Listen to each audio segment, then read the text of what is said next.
Er schüttelt jedem Teilnehmer im Ziel die Hand. Axel Reusch ist nicht nur mehrfacher Ironman, sondern auch erfolgreicher Veranstalter von zahlreichen Laufevents im Allgäu und Inhaber eines Laufladens in Sonthofen. Wir haben uns mit ihm zusammengesetzt und über seinen Werdegang, Motivation und seine Ziele gesprochen.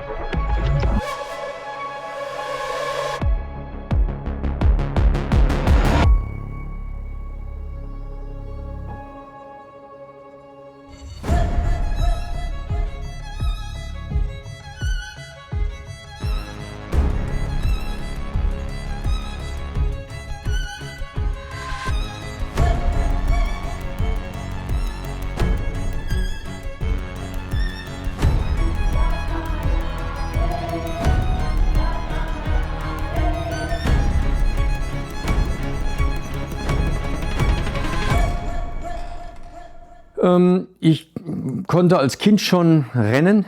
Das habe ich auch gern gemacht und ich weiß noch, dass ich als Kind beim Räuber- und Gendarmspielen mich nie versteckt habe, sondern immer geschaut habe, dass ich in 3 Richtungen wegrennen konnte und wenn ich gefunden wurde, bin ich dann gerannt.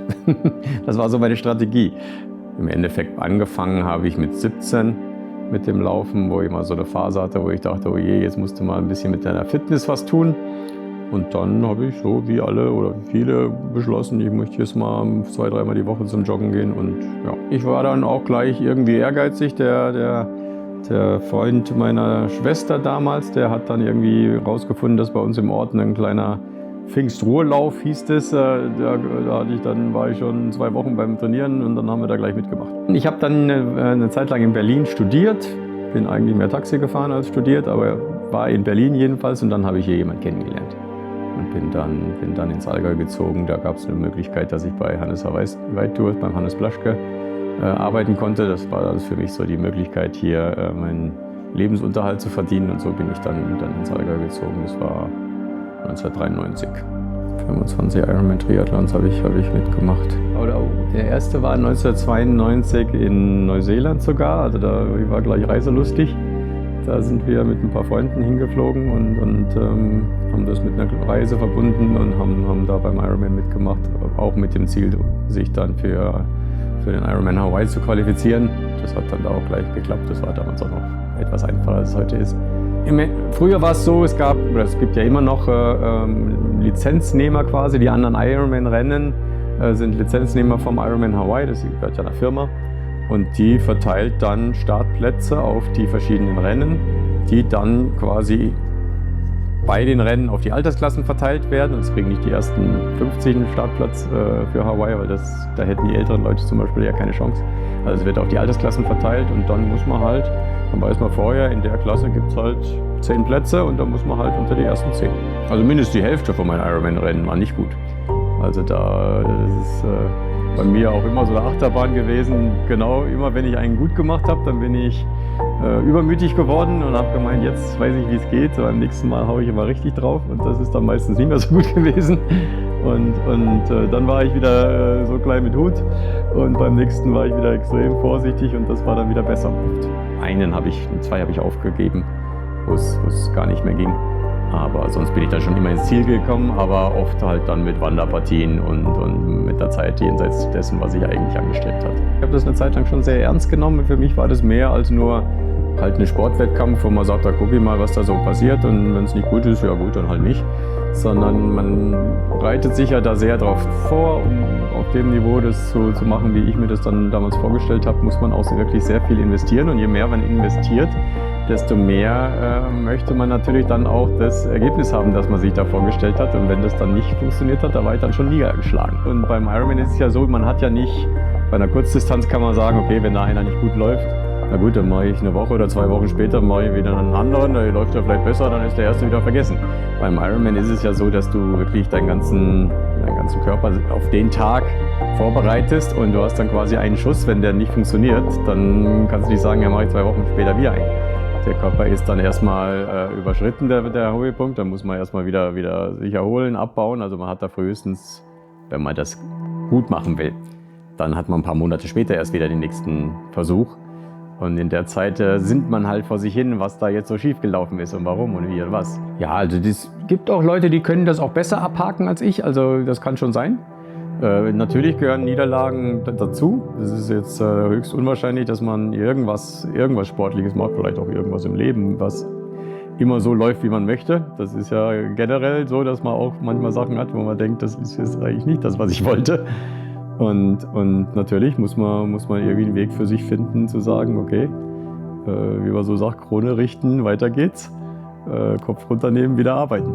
Ja, also ich bin nicht mehr ambitioniert oder ich bin nicht mehr gut in dem Sinne, aber ich mag den Lebensstil noch sehr, dass man sagt, Sport gehört für mich schon dazu. Das habe ich jetzt schon ein paar Jahre nicht mehr gemacht. Ich mache Halb-Ironman-Rennen, das mache ich noch einen im Jahr und ein paar Kurzdistanzen. Aber für einen vollen Ironman auf dem Niveau, wie ich mir das vorstelle, muss man mehr trainieren, als ich im Moment bereit bin.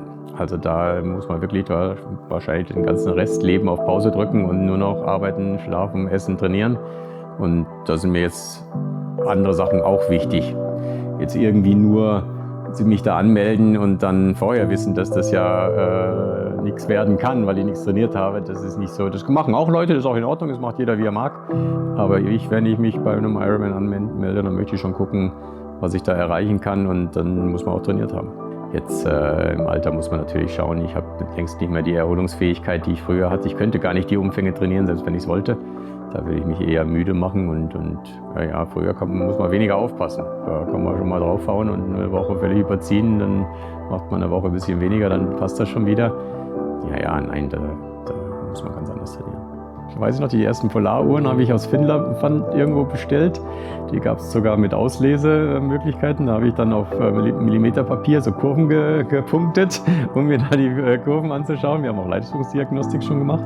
Also das war Anfang der 90er, konnte man das schon machen. Das war vielleicht nicht so irre verbreitet, aber das ging schon. Wir haben sehr stark volumenorientiert trainiert, also einfach Umfang, sehr viel. Und wir haben gemeint, wer mehr trainiert, ist besser. Das stimmt bis zum gewissen Grad, auch im Ausdauersport. Wir haben uns auch oft auch tot trainiert, einfach mit zu großen Umfängen.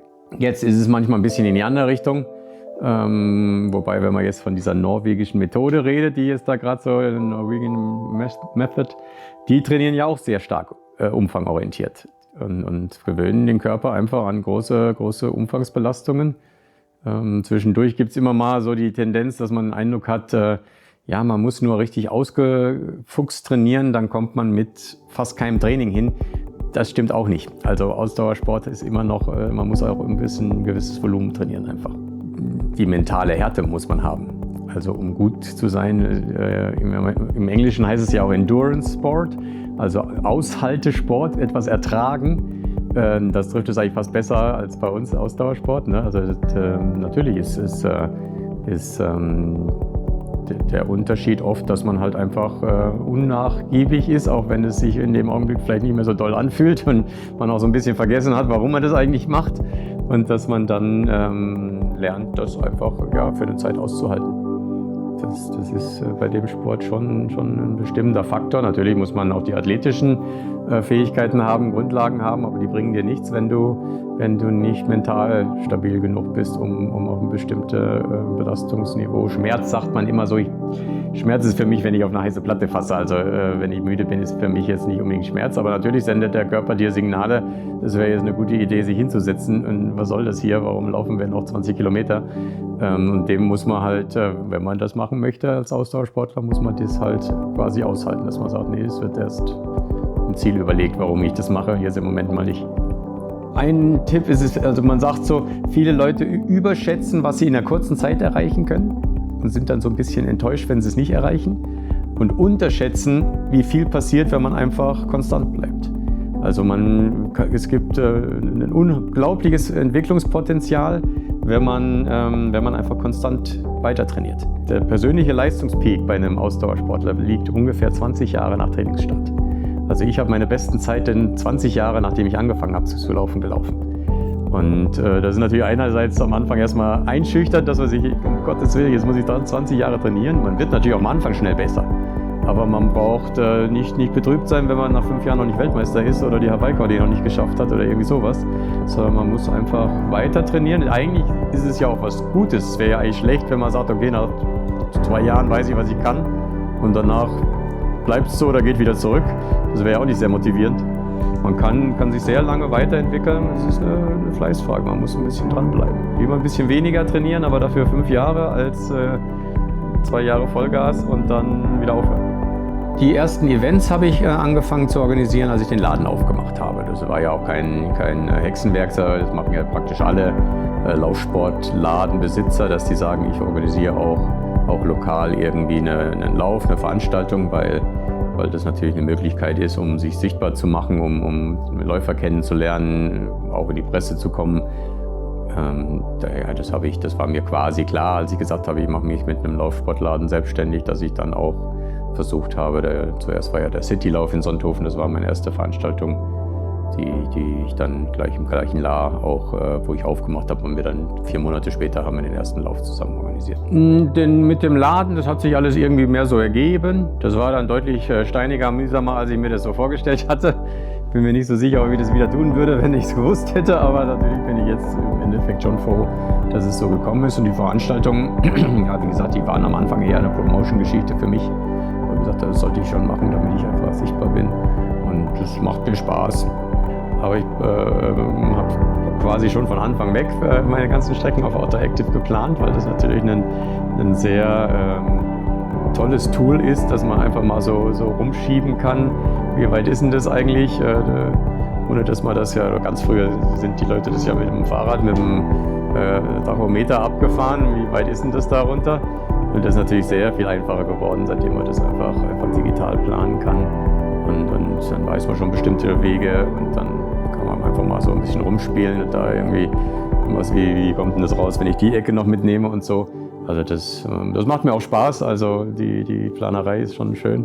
Mir macht das ja jetzt seit etwas über 20 Jahren und die ersten Jahre waren das ja nur 1 oder 2 Veranstaltungen, wo wir ein übersichtliches Helferteam hatten, dass wir da irgendwie am Anfang auch viel über Vereine generiert haben, und das hat sich jetzt dann schon zu so einer Familie ausgewachsen. Das finde ich auch ganz toll. Das macht auch super Spaß, dass man sagt, da gibt es viele Leute, die auch bei verschiedenen Events helfen, und wir machen das wie eine gute Gemeinschaft zusammen. Im Moment, ich habe da kein Enddatum drauf. Also ich werde jetzt nächstes Jahr 60. Ich fühle mich auch nicht unbedingt wie 60 und ich denke auch in dem Fall werde ich das jetzt. Nein, da habe ich noch kein Verfallsdatum drauf, wo ich sage, das mache ich jetzt noch 5 Jahre oder sowas. Das lasse ich auf mich zukommen. Solange mir das Spaß macht, solange ich körperlich fit genug bin, das bin ich jetzt im Moment mal noch, mache ich das jetzt noch mal eine Weile. Auch ich bin eigentlich zufrieden, so wie es ist. Wenn das so bleibt, wie es so ist, bin ich schon zufrieden. Natürlich ich habe ja eben einen leistungssportlichen Background und da ist man dann immer so versucht zu sagen, immer weiter, noch schneller, noch höher und so weiter. Wenn man realistisch ist, gibt es ja nicht nur nach vorne Entwicklungen, und wenn man jetzt mit neue Bestzeit gelaufen ist, dann glaubt man immer, okay, das kann ich. Das muss ja gar nicht stimmen, denn man muss das erstmal überhaupt nochmal erreichen, dann ist es schon eigentlich schön, und das ist bei den Events ja auch so, dass man sagt, natürlich freue ich mich, wenn das wächst, wenn noch mehr Leute das toll finden und kommen, aber eigentlich haben wir jetzt bei vielen Events schon ein Niveau erreicht, wo man sagt, das ist schon toll, wenn das so bleibt, ist es schon ziemlich gut, und so sehe ich es auch, wenn sich da was entwickelt, dann freue ich mich, aber eigentlich bin ich auch schon sehr zufrieden, wenn es so bleibt, wie es ist, das ist schon gut so. Ich freue mich über die Entwicklungen, die der Laufsport, der Ausdauersport nimmt. Also wir haben ja eine ganz starke Verjüngung der Sportler. Wir haben auch bei unseren Veranstaltungen auf einmal sehr, sehr viele. Also der Altersschnitt ist beim Panorama-Marathon in den letzten 10 Jahren um 15 Jahre runtergegangen. Wir haben auf einmal Altersklassen, die früher, ich sage immer so, 25 bis 29. Früher war das so, ein Mensch in dem Alter, das Uncoolste, was man überhaupt machen konnte, war zum Laufen zu gehen. Also das haben die 50-, 55-Jährigen gemacht. Das war auch früher die stärkste Klasse beim Panorama-Marathon. Und jetzt sind tatsächlich die stärksten Klassen sind die 25- bis 29-Jährigen. Und das freut mich unheimlich. Also einfach als Sportenthusiast, als Ausdauersportenthusiast ist es natürlich schöner zu sehen, okay, mein Sport stirbt nicht mit mir aus, sondern es gibt auch junge Leute, denen das Spaß macht. Das finde ich toll. Also das gefällt mir sehr.